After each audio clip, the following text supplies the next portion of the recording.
The League of Women Voters is delighted to host this panel and discussion with innovators in the field of recycling, repurposing, renewing, and it takes a village to ensure a more sustainable community.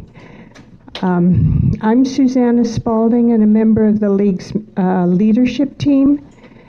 And our panel includes entrepreneurs John Armstrong, founder of B1 Energy and Recycling, Julie Mach, founder of Elements Mountain Compost, and Grant Hamel, founder of VeroTouch, and Commissioner P.T. Wood, who will share how the county is connecting all the dots in our local sustainability initiatives. The format of the program begins with each panelist giving a brief introduction about their background and their sustainability initiatives.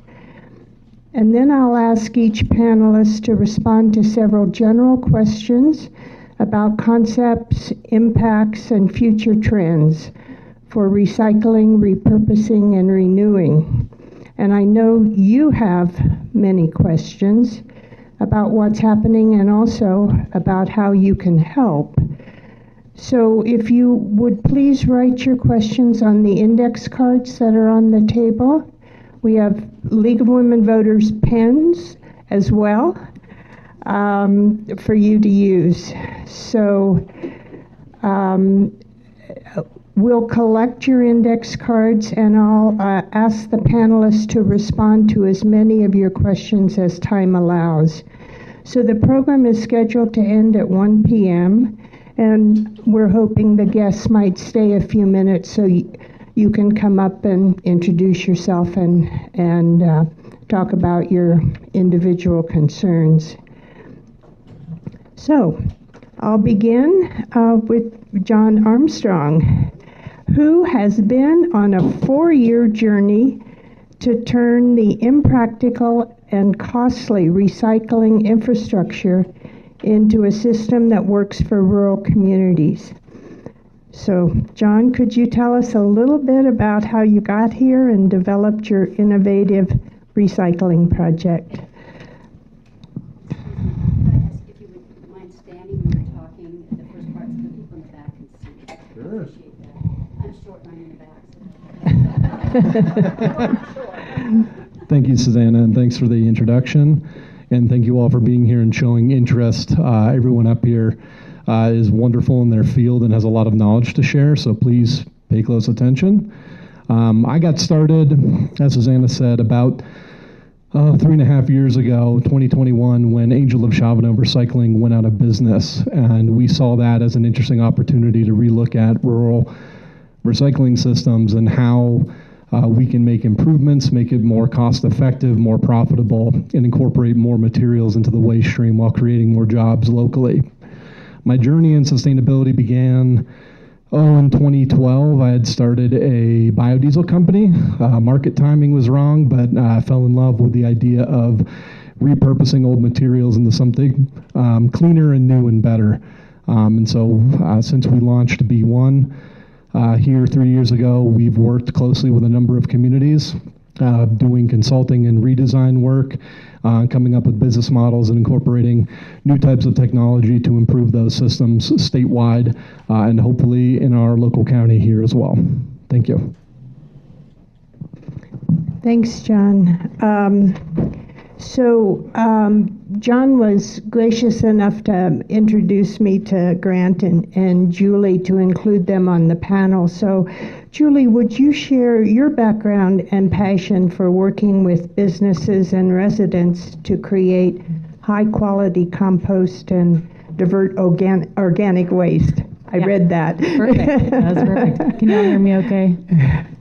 Great. Well, my name's Julie Mach. I own Elements Mountain Compost. We're based here in Salida, and since 2014, we've been working with businesses and residents to really reduce their carbon footprint through organic waste diversion and processing. So we collect both food waste and yard waste from businesses like grocery stores, restaurants, coffee shops, And then residents, households in Chaffee County and beyond can drop off their food waste and yard waste for us. We take it back to our processing facility, which is out near the Salida Airport on 140. We build big windrow piles and process all of that organic waste into a finished soil product that we then sell back to the community.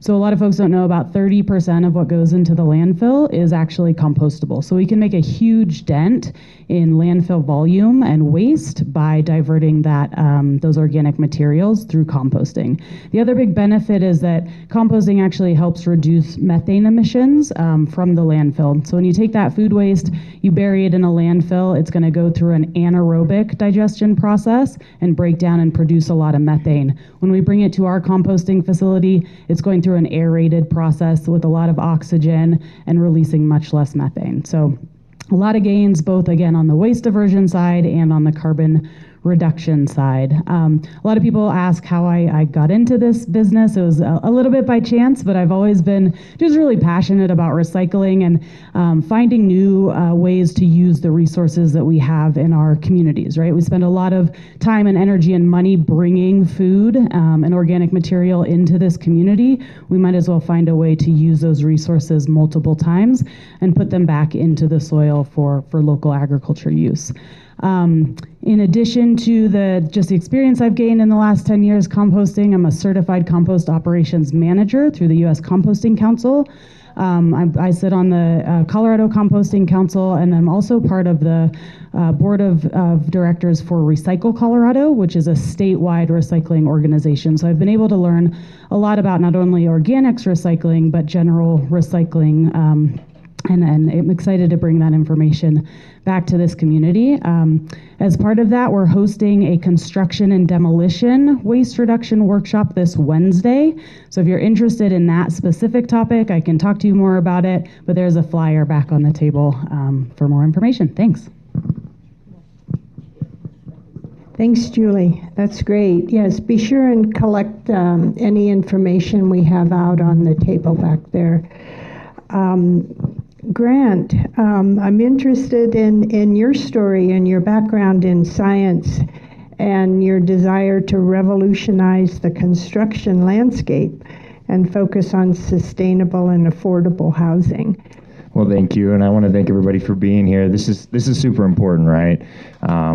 As we go through the years, we're just compiling more and more materials that we don't know what to do with, and they're being changed from their original molecular structures to different structures that are less usable and less sustainable. So VeroTouch was kind of dreamed up in the end of 2022, specifically in response to the construction industry and the issues with material waste there. Anywhere from 25 to 40%, especially in the commercial sector and residential sector as well, of waste of materials and also labor waste is seen just regularly, and all of that ends up in the landfill. To recycle large pieces of wood, concrete, some of those issues can be very energy intensive and sometimes doesn't make a whole lot of sense. If you cut off 1 foot of board at the end of it, that may be used as a shim or something somewhere, but a lot of time ends up in the trash and gets buried, and you don't see that again. And a lot of those items are treated with chemicals and such that goes back into that landfill, can leach out. And so it's a massive issue that we have to address and look at different ways of addressing it. So the process itself in construction and building some the largest things that we as humans build, which are buildings, has to be redefined. And we're looking at that at our company using additive manufacturing and advanced robotics and manufacturing processes to use less materials on the front end to start with, so that when we end up with what we end up with at the end, we can take those materials and recycle them properly. So we're started in the end of 2022, beginning of 2023, began putting their first foundations in September of 2023 for the 3D printed homes up in Buena Vista, and now those homes are being finished now. We're having our first open house here in the next couple weeks and exposing that to the public so people can see what type of construction is there. But it's not just materials, right? It's energy waste, it's sustainability. Homes have to have a higher R value. They need to be sealed better. They need to be able to be used for a longer period of time. The homes that are being built today by these larger production home builders have a 20-year lifespan on them before you're going to have foundation issues or you're going to have massive remodels.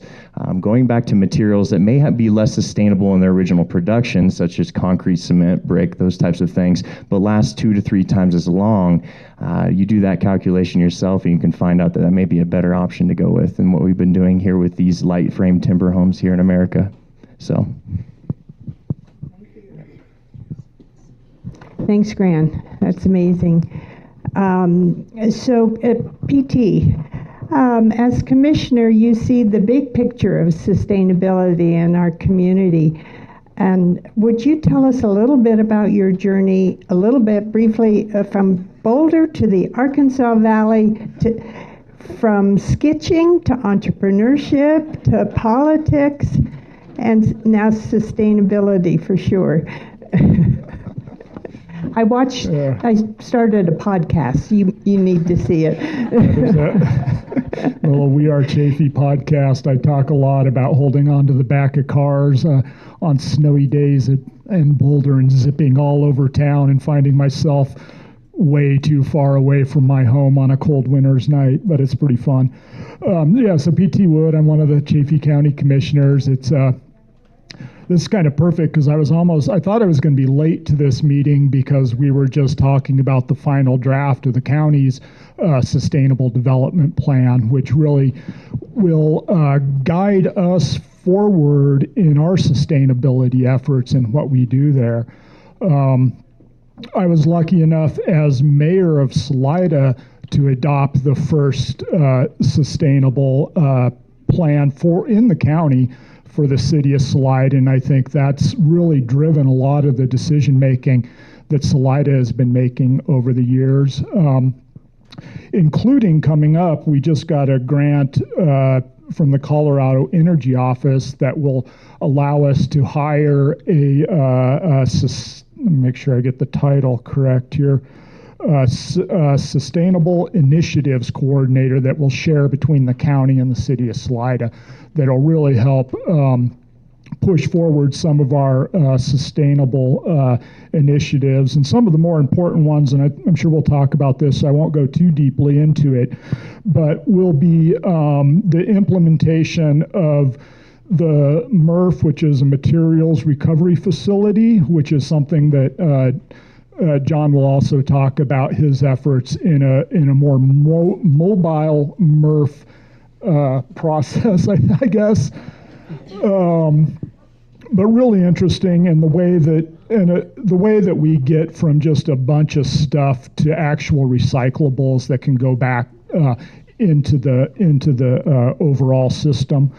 And then our waste diversion stuff that we're really thinking about, and I think Julie will talk some about that, particularly with the construction materials sorting and that kind of thing. I don't know if any of you guys have been out to our landfill. It's one of the prettiest landfills in the country. But we're running out of room there. We don't have room to throw away all the junk that we throw away on a regular basis. And so we need to figure out a better way around that. We'll get to talk hopefully a little bit also about the EPR program that will be coming online in Colorado, which is the Extended Producer Responsibility Act, which requires folks that are actually putting the things into the system that wind up in the garbage to support keeping those things out of the garbage. So, and we'll be, as a county, leaning on those funds to help our recycling and waste diversion efforts moving forward. Great, thanks, PT.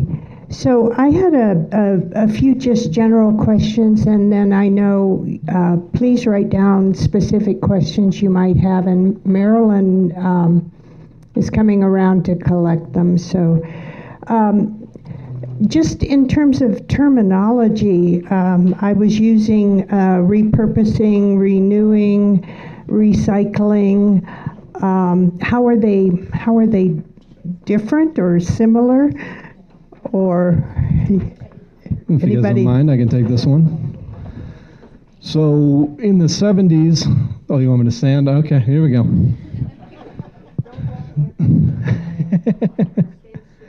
Okay. Am I good? Okay. So originally there was the 3 R's, right? Reduce, reuse, recycle. There's technically 5 R's now.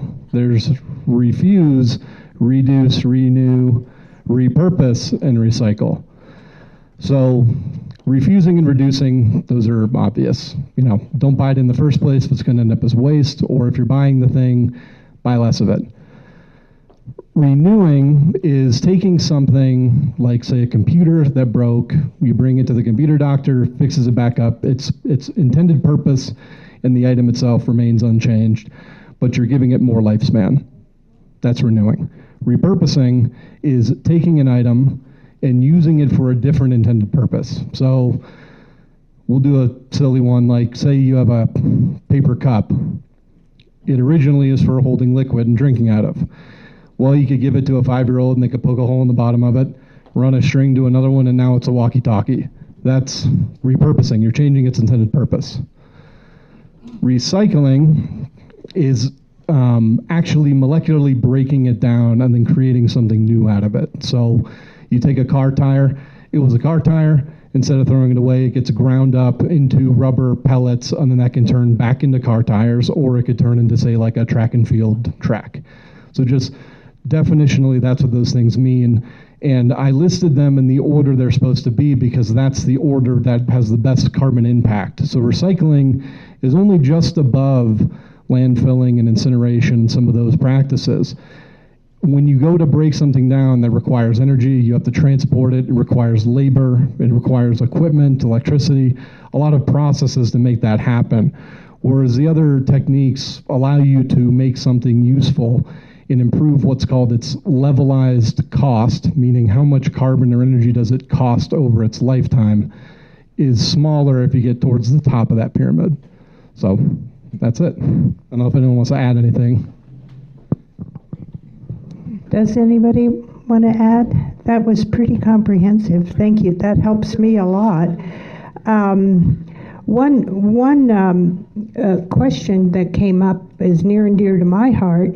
How do we recycle, repurpose, reuse all those dead cars and trucks and boats that keep piling up? So actually, the automotive industry has a very impressive track record of recycling. For the most part, they're made out of materials that are easily recyclable. Metals, certain types of plastics. Batteries are tougher, and that's the big thing our society is going to have to solve for, especially with all these new electric vehicles. Lithium-ion batteries are not readily recycled. They're very toxic, they're very heavy, they're very difficult to dispose of, and the process of creating them on the front end is very detrimental. So there's a lot of innovations happening on that front, but in general, cars actually go through a pretty profound recycling process, and not only reuse and renewing, but actually crushing up cars, re-smeltering them in a factory, and then producing more metals. So cars actually are some of the better materials. The ones that are tougher are plastics. Plastics are kind of the bane of our planet right now, and not all plastics are created equally. Hey, and I might add, yeah, the batteries are really hard to recycle, but they are figuring it out, and a typical lithium-ion battery is about 96% recyclable. So that material can be grabbed back out, reused, and turned into a new battery. Just a little challenging, but you said the technology is going fast, so. Great, thanks. Anybody else? No? So, Julie, can you compost leftover food already cooked? Yeah, great question. So yes, we technically can take pretty much any and all food waste. So that includes meat, it includes dairy, it includes bones. We have some different restrictions for our commercial versus our residential composters, just because of the time that it takes for your food waste to get from your plate that you scrape into your compost bucket. It sits there for a week or two until you fill your bucket up. You bring it to our bin. It sits for another week, and by the time we get it, it's 3 or 4 weeks old. So we restrict meat and dairy from our residential drop-off program, but we do take it from our commercial clients. So again, grocery stores, restaurants, we'll get entire hams, chicken carcasses, those sorts of things, and they go through our process and they disappear within a couple of weeks. It's pretty incredible. The other thing that we do accept are compostable materials, and these have been a more contentious topic in the composting world in the last couple of years. So these are things like compostable cups, to-go containers, the compostable bags that you see or that you may use to line your bin at home. We do accept those materials. We require that they're BPI certified, which means they've gone through a rigorous testing process to make sure that the materials that are being used to make those products are good and they're not going to contain PFAS or other plastics, and they're tested for compostability. So we know that they're going to break down fully in our system, and we're going to get good, clean soil at the end of our process. Thanks, Julie. That was great and good to know. Grant, concrete is a very carbon-intensive product. How do you offset that? So the carbon-intensive process for concrete is actually in the production of cement. The reduction of lime into cement takes a lot of heat. It releases a lot of CO2 into the atmosphere. Concrete itself, while it's curing, releases a little bit of CO2, but not as much. And so the difference is the cement is the glue, the adhesive in the concrete, if you will, that brings the aggregate, the silicate together and creates the concrete product. It's a hydration reaction between water and the cement and the lime in order to make the strong concrete you get today. There is very much a lot of research going on right now in the industry for what's called geopolymers, which are byproducts of like metal smelting or other processes that we have to do to create other materials to replace cement. But in addition to that, they're also figuring out how to make the same type of cement using processes that are less carbon intensive. They've also created carbon sinks during the curing of concrete processes, which means that you take in a big mixer as you're creating the concrete, you inject CO2 that you've captured from the process of creating the cement. It goes into the concrete takes that into and creates and separates into carbon and oxygen, and you're able to have actually a stronger product that way. So that science is very, very close to being solved as far as that goes. It's not really a huge concern as far as when we get going into those processes. So that'll be solved in the next few years. Thanks, and it is amazing how much research and effort are going into all of these processes. So, somebody asked about recycling Christmas trees, and do you mean live or composting or recycling? So. Yeah, so we currently don't have a chipper at our facility, so we don't accept trees because we don't have a way to break them down efficiently enough. I do know the city of Salida is having their Christmas tree drop off, and they will just run that through a big mulcher. The county landfill also has a big shredder, so they will take wood waste year round and shred that up and either use it as landfill cover or sell it back to the community. Yeah, and actually that wood waste that we get out at the landfill, if it's been separated and we can grind it, we do a couple things with it. We'll have mulch out there that folks can go and get. We also use it as the cover for when we're out there with the big machines rolling over the garbage. And we put a layer of organic material over that, and it helps with the whole just process out there, I guess, and keeping it from blowing away and other stuff.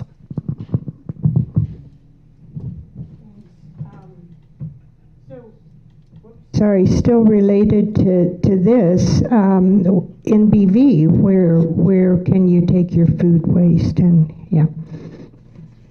Yeah, so you can sign up on our website, and our drop-off location in Buena Vista is off of Crossman Avenue, right behind the church back there, kind of by the post office.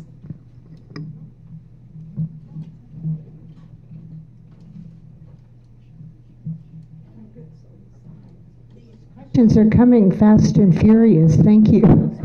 I'm having a hard time keeping up. Yeah, sorting them all. So anyway, what about some people here enjoy Mountain Dew in cans or plastic bottles?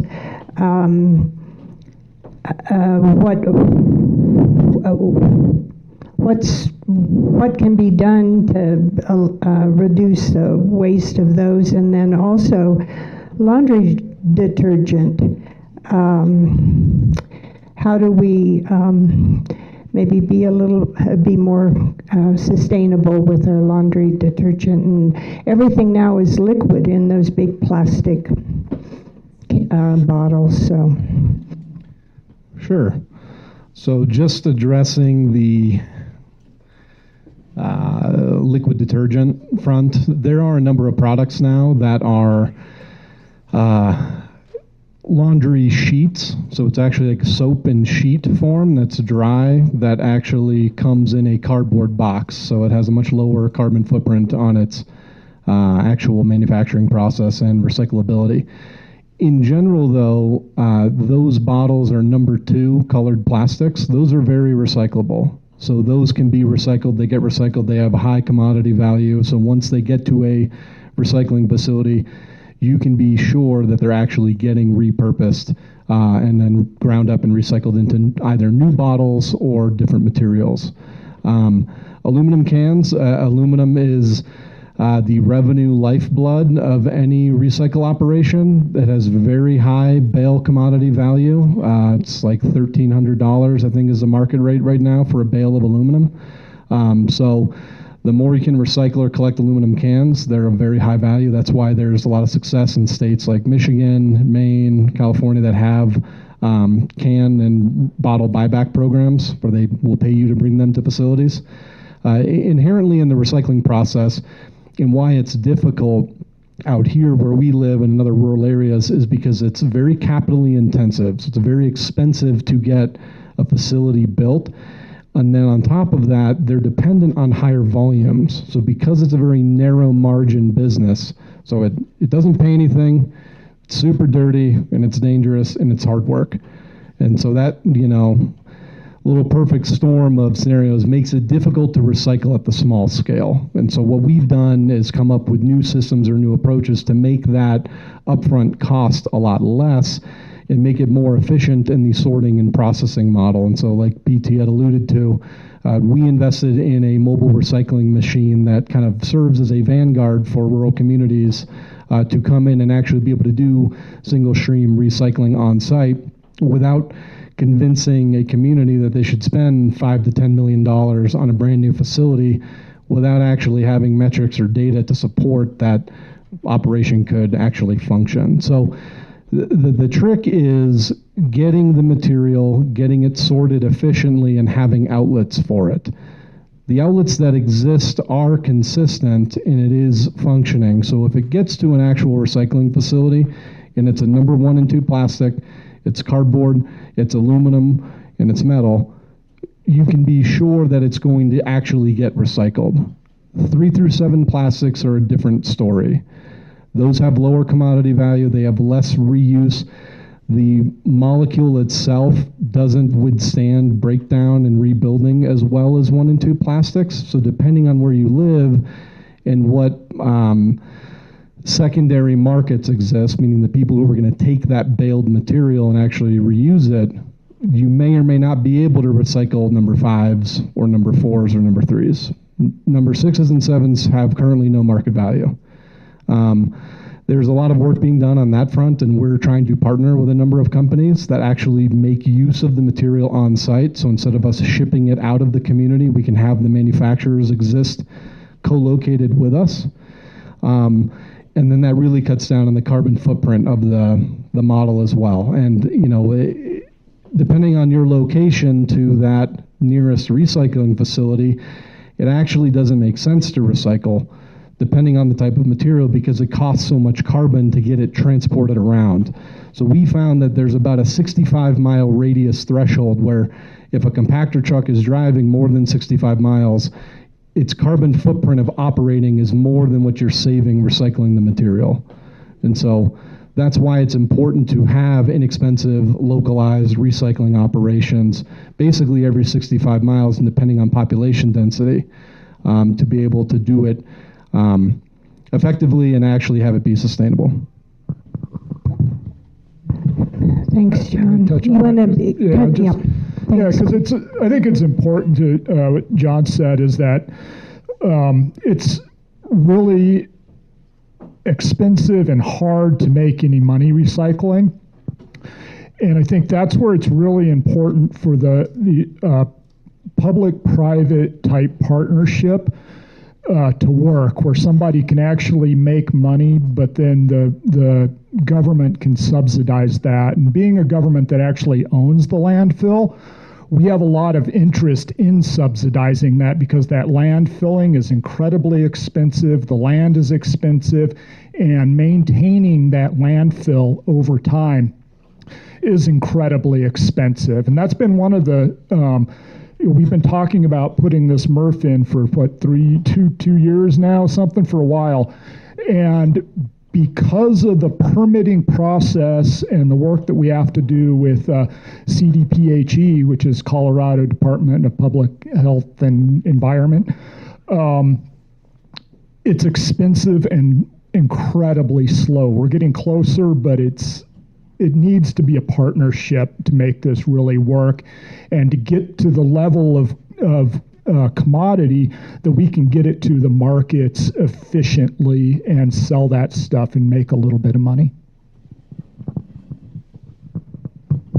Thanks, BT and John. There's so many questions here. Well, maybe. I think I have enough questions. I'm just, anyway. One question came in was, and Grant was talking about the process of, and I always get cement and concrete mixed up, sorry. But can you recycle, is cement the final product, or concrete? Can you recycle concrete? So we actually do recycle our concrete, and there's a lot of things you can do with it. First of all, the problem with concrete today and the delivery mechanism is that there's a percentage of the concrete that arrives in the delivery trucks, the big concrete trucks that spin, that agitate the material, that don't get used. And it can't go back to the plant. It's already got its admixtures and water in it. It's already been curing for too long. And so it gets washed out. And believe it or not, oftentimes the industry standard is just to wash it out onto the ground, which is not great, especially in our area where we've got a lot of groundwater, and that can leach back into our main water source, obviously the river, but that's common practice across the industry, across the country.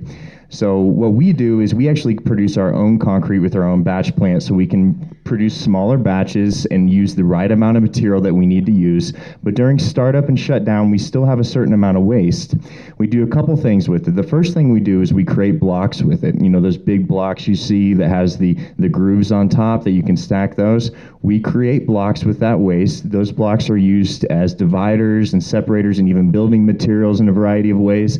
And so we're able to reuse that material properly. The other thing we do, if we're not able to create blocks, is we work with Y&K, Donnie at Y&K, to turn that concrete into road base. It gets crushed up and put into the roads you see today, and actually creates more sustainable, stronger roads than the traditional aggregate. And if you consider that aggregate has to be mined and brought out of the ground and has in itself a carbon footprint that's quite high, since we already done that with this product and it just goes through a rock crusher that runs off of diesel or electricity either way, and gets crushed up rather quickly, rather low energy, and put back into the roads, that is actually a great, really low energy recycling process, where most recycling processes are relatively high energy. So that's what we do with concrete. There's also a lot of things that we have to look for, like water waste, right? We clean our materials out, clean our batch plant out with water. We capture all the water that we use to clean that material out, and there's chemicals, there's high pH cementitious products in it, there's plasticizers and things in there. We do a triple filtration method, micron filters and a settling tanks, where we filter that stuff through, gravity filter it, and then we let it out back into the environment when it's it's reached an acceptable pH, and it can go through and be drained properly per CDPH standards. So again, most of the trucks are washing out with a hose and just washing their cement product on the ground. That's not good. It's also not legal, but that's what across the industry is pretty much accepted. Thanks, Grant. Julie, a couple questions on composting, and a lot of people are doing it, I think, at home. Some with worms and fungi. So just maybe a little more about that, whether you use it or advice to people. Yeah. So one of the reasons we started our business was because composting in your backyard in our climate is pretty challenging. So those of you that are doing it, kudos to you. I tried it in my backyard and it took about 2 years, and I still had avocado pits and all kinds of stuff, right, floating around. So it is hard. Things like worm bins can be super effective on a small household scale. You do have to be a little bit careful. The worms are sensitive to things like citrus, so they may not like orange peels, and you just have to be a little more deciphered in what you can put in those worm bins. But any composting process is really dependent on microbes. Those are the microorganisms that are going to be doing the work of breaking down the organic material. In our compost piles, we don't have to add any microbes. They're existing in nature, in the food waste and in the yard waste. There are microbes and fungi on those products that are going to get really excited when we put them in the right environment. We give them the right balance of nitrogen and carbon materials. The right level of moisture is super important, which is why it can be hard at home to compost, to keep that moisture level up. And then what we are measuring in our compost piles is the heat that is produced from those microbes. That's what's doing the work. Our compost piles will get up to about 150 degrees for 5 to 6 weeks, and that's how we know the process is really working. It's also going to ensure that we are killing off any bad bacteria that could be in the compost, right? If we're putting raw chicken into that pile, we want to make sure that we're killing off the salmonella or any E. coli that ends up in the pile, so that our finished product is really clean. Those high temperatures are going to kill off the bad bacteria, and they're going to denature any weed seeds, right, from any yard waste that we're getting. So again, those temperatures are hard to get in a home composting process. You can get there if you're really diligent about it, but that's one of the reasons we started the commercial program, so that we could ensure kind of that quality control in our processes. So to follow up on that, Julie, another question was, how do we get the compost that you're making? Yeah, we sell it right now. We're doing mostly direct sales. So we've got a huge pile of finished compost. We sift it down to about a 1/2 inch. So we're removing any larger wood chips or any contamination that does end up in the piles. We sell it both in bulk, so you can come with a pickup truck and pick up a load. We can deliver it in our dump truck, and we do some bagging of finished product. So, yeah. So another question everybody's interested in is what really happens to the stuff we are recycling now. I do single stream recycling, and everybody's interested in. Yeah, you don't want to. It's kind of a mess. You don't want to know. Okay. So that gets compressed onto garbage trucks basically and driven to Colorado Springs. So again, that, as John was saying, that kind of 65-mile thing where it is, you get that benefit and you don't overpower it with the extra carbon to get it there. We're not there. We're about there and back to the Colorado Springs, about 200 miles. So that's where actually building the MRF at the landfill site and being able to sort out there and then package it in a way that we can fill a whole semi-truck with aluminum cans or bales of plastic or cardboard or whatever it is. That's where it starts to make sense, and your carbon footprint is being reduced and not increased. Thanks, PT. So Grant, you mentioned you're having an open house coming up of your new project. So Could you talk a little bit about how you've combined your interest in affordable housing and whether you're working with some of our other organizations that are focusing on that? Yeah. No, absolutely. We've been in a very deep R&D stage right now. I mean, our mission is to invent better ways to build through whatever process that is necessary from the top down. That includes just starting with the design and engineering part, right? Don't use 13.25-inch size on the walls. Use a 12-inch or 12-foot. Use a 10-foot, whatever you may be, so that your boards aren't getting cut off at the end. You're using as much of the wood as possible, just planning for that material usage in a proper way from the design engineering firm. We are a full design engineering firm as well. We decided to capture the entire ecosystem so we could look at every piece of the construction process and reduce waste and reduce cost as we go through that. Now, to do that takes a bit of time in R&D, right? I like to compare it to autonomous vehicles, right? It's not here today, it's going to come. Robotics in construction and automation in construction, just like robotics in the household, are coming. It's going to happen. It is going to increase sustainability, is going to decrease waste. Those things are going to happen and are the promise of the future, and so that's what we're working on today to try to do those things. The homes that we've built up there, we're very proud of. There are 60 installation of value. We have mini split heat pumps in there that we utilize. Very low energy usage and energy bill. Energy efficient windows. All those processes are there. In addition, the home can be entirely recycled. It's entirely made out of concrete. Could be recycled again if necessary, but it will last 2 to 3 times longer than your traditional wood-framed home. So that's the promise of what we're trying to do for the future. In addition to that, we've created some renewability, if we want to talk terms, in the construction sector, right? Where the over 40 age of the construction industry, you're looking at 50 to 60% of people aging out over the next 20 years, and there's nobody coming in to fill those spots. Working with Colorado School of Mines, CMC, Salida High School, BV High School, Trinidad State, Pueblo State, which we just helped get a $6 million grant from USDL, Department of Labor, for creating these construction robotic processes to get people interested in the trades again and getting back into the largest industry in the world. It switches back and forth by revenue between agriculture and construction, but nothing can happen without construction, right? You can't have your manufacturing facility without somebody building it first. You can't have your restaurant without it being built first. So we have to create renewable industries as well as renewable products that are circular and create an ecosystem of training and an ecosystem of people filling those voids with the necessary skill sets in order to have the wages and the support in those industries that we need. Thank you. Wow. So you brought up the word circular, and that was my next question. What role can we play in promoting this circular economy that you're talking about? And that's a question for everybody. If you would comment on that, help us out. We want to help.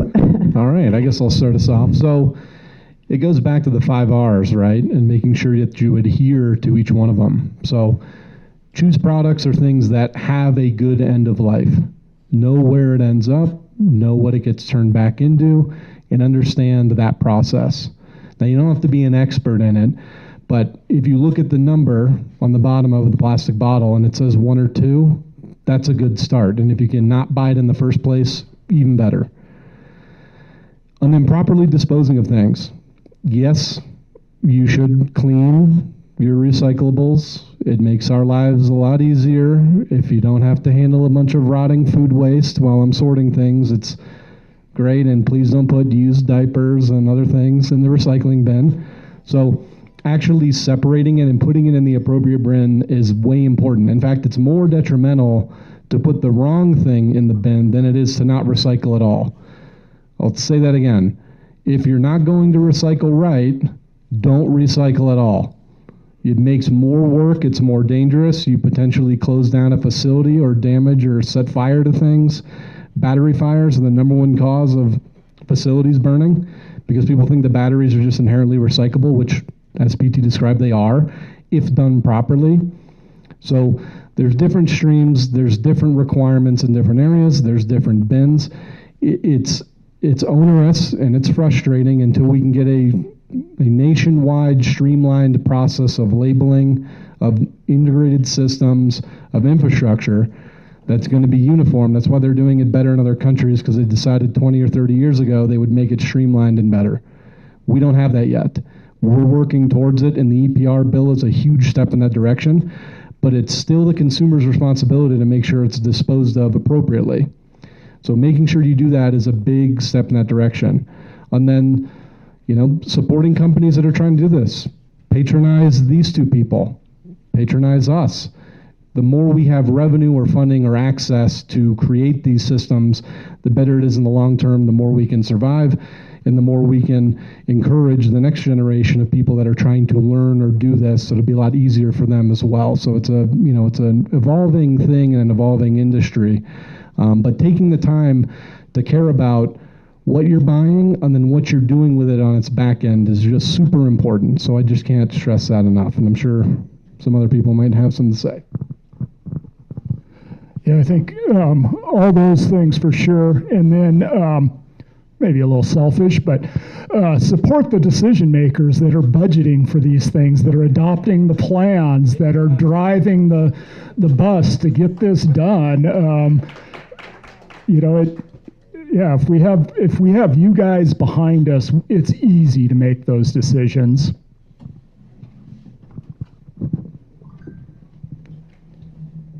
I had the honor of accompanying Governor Polis to Europe this last summer for a renewable and sustainability tour of a variety of companies, and learned a lot of interesting things. One of them being that by ourselves, on average, we're producing 40% more per person than the average European is. About 5 pounds of trash a day per person versus about 3 pounds of trash. So our consumption practices are part of what we're looking at there, right? Throwing things away. How many times are you taking your trash out the week? Recyclable or not, just using less materials is a good start for what we're going to do there. It's important for us to take a look at the products you're using in the store, what you need to use, what you can buy in a larger package and freeze versus multiple smaller packages. All those types of things are small steps along the path towards getting to where we want to get for that recyclables, and being able to be more renewable in your own life. I'll just add that, if we want to achieve circularity, we have to have end markets, right? And so that's the term in the recycling world is where this stuff ends up, right? And if we don't have an end market for aluminum or for plastics or for compost, then we don't have an industry, right? So as consumers, you all can be looking for things with recycled content, right? Buy paper that has been recycled and create that market demand for recycled materials, similar for packaging products, for all kinds of things, and for compost, right? Compost is actually the one fully circular, locally circular commodity that we have, right? We're never going to have an aluminum plant in Chaffee County, which is fine. We probably don't want that here, right? But we have a composting facility, right? So we can reuse that material. We're not having to send it to the Front Range, and as long as we've got an end market for that compost to go back into our soils, that's what is going to create that circularity. Thanks, Julie. I think if you agree, okay, sorry. We have some pressing hands up. We've got Wendy and Sandy, who's with the electric company, and Jim and Carlos. This is quick. Okay, another one. Okay. I think most consumers think that plastic wrap, like pulling your handy wrap and putting it, is no big deal. Is it a big deal? I mean, should we stop using handy wrap? So, to Julie's point, there's no current reliable end market for it. That's a number 7. It's a plastic film. So reducing its usage now, yes. we're specifically working on actually with a company to create and co-locate a facility that produces actually a plastic-based concrete aggregate and other materials from any type of plastic. So now, yes, in the future, hopefully not. You will be able to recycle those things, but with the EPR bill coming, a lot of those products are going to change. So it's going to become more expensive for companies to produce and manufacture those because they're going to be paying a higher tax. So they're going to be incentivized to not use the less reusable plastics, if that makes sense. So it's a yes, you should stop, and there's hope. Good question, Wendy. Thank you. Sandy? Didn't Chaffee County get a $4 million grant? And could you address where we're at on that? Yeah, so we got a $4 million grant from the EPA for our MRF facility. Whether that survives the next couple weeks, we don't know. Because we've gotten one small piece of that for planning, but it hasn't been funded. So, until you have the check in hand, anything could happen depending on who's calling the shots at the EPA. But assuming we get that, then we've worked through the CDPHE issues that we had to. Next up will be site planning, which will include additional turn lanes on Dump Hill. Right now we have one of the most dangerous dumps in the world to go to. And if we're going to build this regional recovery facility, there's going to be a lot more traffic in and out of there, so we have to address that. That has been brought up at the TPR, which is the Transportation Planning Region. They're aware of, the CDOT's aware of it. They're supportive, so that should be relatively painless. So we're hoping planning through 25, we'll start construction sometime 26 is the hope. Facility, hopefully 27-ish would be up and running. Thanks, Sandy. I think other people had that same question. So, Jim? Yes, I've had 20 years in recycling. I was the one that brought recycling into Chaffee County with Mick Berry through Mid-America Recycling. And then Mick's son, Mickey, started Angel Chavano. And because of the market price, he had a better offer, and he offered to sell the whole thing to the county at a reasonable price, and that would have had a baler right here. There used to be a baler. We initially put a baler out at the landfill, and the problem is, you're right. I watched a truck unload over in Colorado Springs, recycle, but somebody had put oil into a load of cardboard, and it ruins the whole deal. So the refuge hauler that was hauling it at the time, because Mick and I were over there looking at it, refuge hauler, everything has got to be clean. And you're right, clean out the bottles, and if glass is recyclable, it's not as well as it used to be, but you've got to clean everything out. And the problem is, we've got people started down in Cortez, we got work with the people in Durango, in Telluride, in Montrose, and then we were up in Garfield County, we're in Pitkin County. Garfield built a MRF. I don't know how well it's going now. But the deal is, we have got to haul cardboard. We hauled cardboard out of Chaffee County, and it went all the way to China. Mid-America was one of two companies in this country after Chinese put the restrictions, because so many of the companies were packing plastic and everything to what should have been cardboard. And then everybody stopped shipping it to China, because China was working on their own. And I mean, I have seen a lot of real good results, and I've seen a lot of bad results. And another thing is, not all cardboard is recyclable. All these cardboard materials, even your beer containers, they are not recyclable because they're coated to be waterproof. your deals. And so that has all got to be thinned out. And I'm not doing as much now. Only time I do is if we have a load somewhere and I have to go out to see it because Mickey Berry is still broken loads out of this part of the country. Thanks, Jim. Can I just address Jim really Sorry. quickly? Yeah, yes. Jim, thank you. Insightful and very accurate. Just to put a pin on it, what China did and India followed in 2018 and 2019 respectively was demand that all cardboard recycling shipments meet what's called OCC 12 standard. So it's the highest cardboard standard out there. It demands that you basically give them like perfectly clean cardboard bales. So it has less than 1% contamination. It's a very difficult standard to meet. So that almost effectively bankrupted the entire recycling industry back then. So there was a huge industry lull from 2018 through 2021. And Mickey Berry and Angel of Shaman Recycling were victims of that. The issue also was how their facility was designed wasn't conducive to longer term or more efficient recycling practices. It worked for what it was at the time, but when they hit the market lows and they didn't have the commodity value, it became very difficult to operate.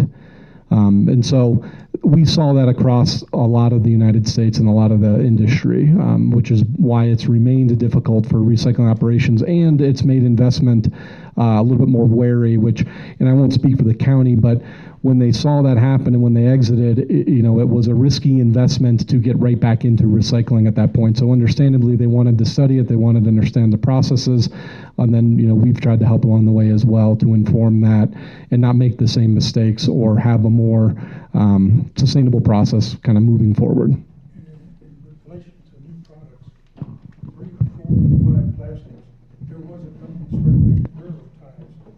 Yeah, it used to. And We need to do questions. Okay. He talked about 3, 4, and 5 plastics having no value. At one time, there was a company, like the rest of these started up, was turning into railroad ties. And I do not know if that company still exists. There's a few out there. Direct Polymers in Denver does a lot of things with different plastics. There's a company in Pueblo that's doing stuff. There's a lot of different ones popping up or that exist. It's more a function of getting the material and how you get it to them. Yeah, there's so many questions, and it's almost 1 o'clock. So I know Carlo and Amy. No? Huh? Brittany. Okay. Okay, real quick. Over here on plastic bag, I've been saving milk cartons and orange juice cartons. I gave some to the fair not too long ago. But with children's programs, you can cut them in half and use them for putting seeds and growing flowers and vegetables. And as far as going into your pantry, look at any of your old cans, and if they're outdated, you can open them up, put them in your mulch pile, and to help kill the bacteria and get the heat up. A lot of us have friends that have chickens, and chicken manure is the best, this and that, yada yada. But if you go into Buena Vista Coffee Company in Buena Vista, Annika, who owns the place, has this beautiful artwork made of cans and soda cans and this and that. That's very beautiful.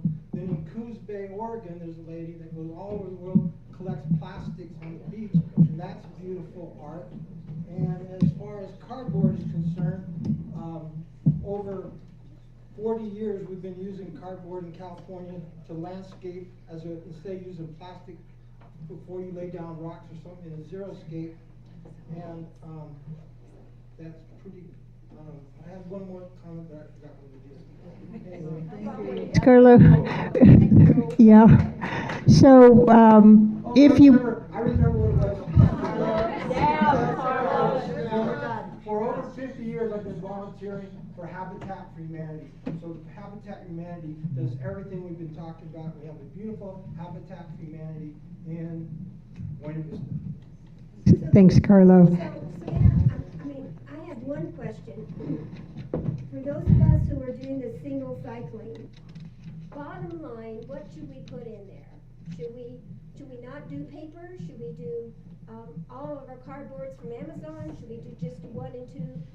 Should we even bother with glass? Tell us what we should recycle. Yeah, cardboard, paper, plastics, 1 and 2 plastics only. 5s if you want to determine whether or not Colorado Springs is doing anything with them. Metal, aluminum, glass, they shouldn't be accepting in the single stream. They may be, that's up to them. If it were my facility, I wouldn't. It rips up conveyor belts, it destroys things. It should be collected separately outside the facility. Absolutely no batteries, absolutely no pizza boxes or oil or grease containing items. What about plastic bags? Again, depending on who's the outlet. You can recycle most of those at Safeway and at Walmart. Walmart is actually one of the best recycling companies in the world. Can you do tubs as well as bottles, 1 and 2? Yes. Yeah, and I should say, despite the fact that I said that you're not improving your carbon footprint by recycling because of the way we do it, you're saving vast amounts of really expensive landfill space. So keep doing it, please. So thanks, PT. One more question, Brittany. I'm with Recycle Across America, which is a nonprofit, and we work on standardizing recycling labels. Oh, sorry. Yeah. You might, sorry. Yeah. You might have to come in front, the Okay. side of the I'll come speaker so it doesn't go. Yeah. Hi, everyone. My name is Brittany Latender, and I work for the nonprofit Recycle Across America, which is focused on standardizing recycling labels across the United States. And basically what I've heard from everybody is that I'm confused by how to recycle correctly, which results in higher contamination levels. People are asking, what is it that I can even recycle?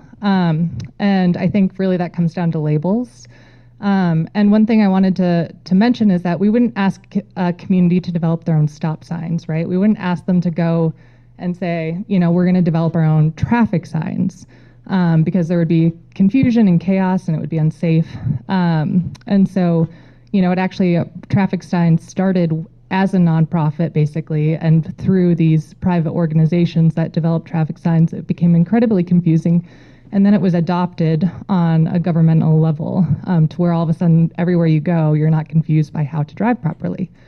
And so we're working on standardizing recycling labels across the United States so that we're not confused when you look at a recycling bin, because sometimes you'll see just a chasing arrows. No one knows what's going on.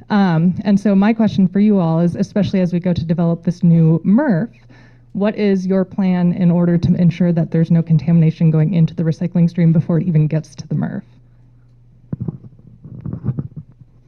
That's a good question. No, there's a lot of technology actually that is being developed that is making that looking at the materials as they come in and pulling out the contaminated stuff. But there's also a large educational piece teaching people how to recycle. And that's just been lacking. I mean, it's, nobody knows how to do it exactly, and so that's a big part of it. But the technology is going to be important as well, because we're not going to get to everybody with education. Can I make one? I'm making some pitches here, actually. Sure. Sorry, I'm just going to come back up. So the one thing I wanted to bring up is that even without education, recycling labels, just changing the label so that people know exactly what to recycle as soon as they see a bin and it says it's got an image and it tells you exactly what it is. It's just simple and clean, and it's the same everywhere you go. We were actually able to achieve the first Zero Waste Super Bowl in 2018 in Minnesota just by changing the labels overnight. So no education needed whatsoever. Just by having less confusing labels, we were actually able to achieve the first Zero Waste Super Bowl. We actually run our standardized labels across national parks, where they've been adopted in, I think we're at like 30 national parks at this point. And actually we have some standardized labels on Bear Saver bins outside the park here in Salida, which is actually kind of interesting. But we've been able to, just with the label alone, see recycling rates increase up to 400%, and we've been able to get contamination levels down to single digits. So it's just pretty cool to think about the fact that you can change just the label and no education whatsoever, and all of a sudden now you can have a complete difference in how recycling is collected. So just wanted to, it's a pitch, but wanted to let you know. Excellent. It looked like somebody else had a last-minute comment. Was it you, Julie? Yeah. Yeah, I'll just add, right now the education piece is almost exclusively distributed sort of through the haulers, right? So we have 3 different waste haulers. They may accept different things in their recycling streams, and so it does get really confusing for different consumers.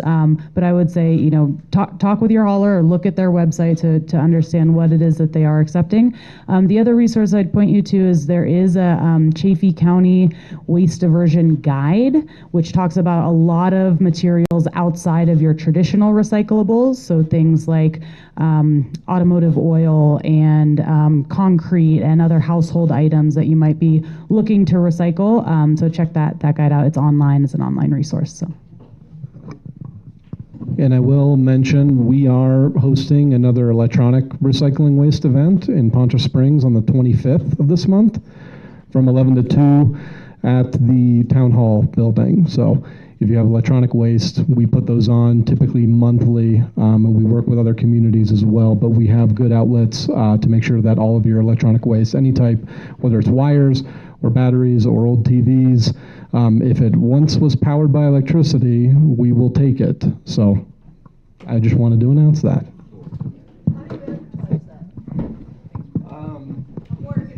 Advertising, yep. We usually have an ad in the newspaper. So you can check our website, b1energy.net. We have a schedule up there, but then we also post in the local newspaper. We go on the radio, put up flyers around town. We try not to do the flyer thing just because it's more waste. But usually we're doing them about once a month now. So. I'll say one last thing and then I'll be quiet and anybody else can talk, but there is hope, right? We have, as a country, have kind of failed to do this in a real systematic way. Europe's on average 48 to 50% recycling. Copenhagen 69%. 5% of their energy comes from them burning waste that can't be recycled and catching it in the most advanced flue capture system that doesn't release any sulfurs or carbon into the atmosphere. There are solutions. There's a $650 million facility. It's called Copenhill. Check it out. It's got a ski hill on top of it. It's really neat. I toured it. Coolest thing, marvel of engineering I've ever seen in my entire life. Britain sends them stuff. The Nordic countries send them stuff. They send them their trash. They're 90% efficient in recycling metals. They're 60% efficient in recycling plastics. There is hope. There's ways of doing it. Along every single street, there's 6 trash bins with pictures on it. You don't have to know what type of plastic it is. It shows you. There's 3 bins that are 3 different types of plastics. You put it in there. They wash those plastics.